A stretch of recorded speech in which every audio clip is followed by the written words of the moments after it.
الآن أحد الأطفال هذه مجزرة. الأولاد وين؟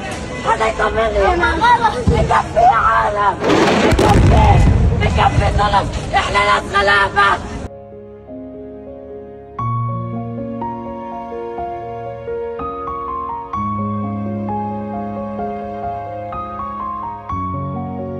هي والله هي.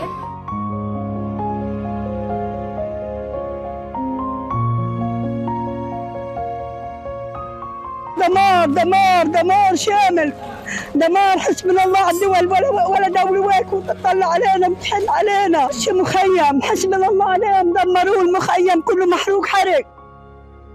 لا في دار ولا في شارع تمشي فيه ولا حاجة، كله محروق حرق يا ناس.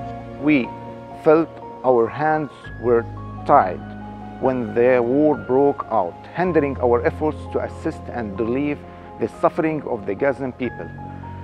Despite our attempts to provide food, cash assistance, clothing and essential supplies to the war-affected, along with primary healthcare services and psychosocial support in Gaza City and the southern region, we face significant challenges.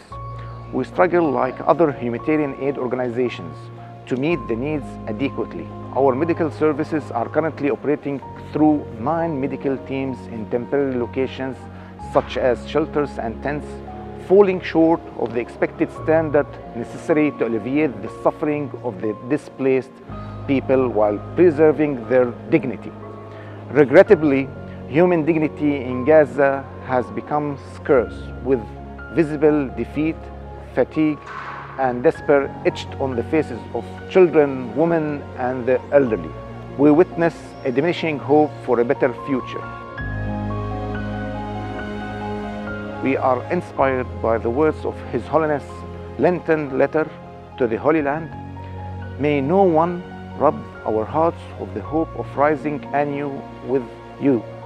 May we never tire of defending the dignity of every man, woman, and child, without distinction of religion, ethnicity, or nationality, beginning with the most vulnerable among us, women, the elderly, children, and the poor.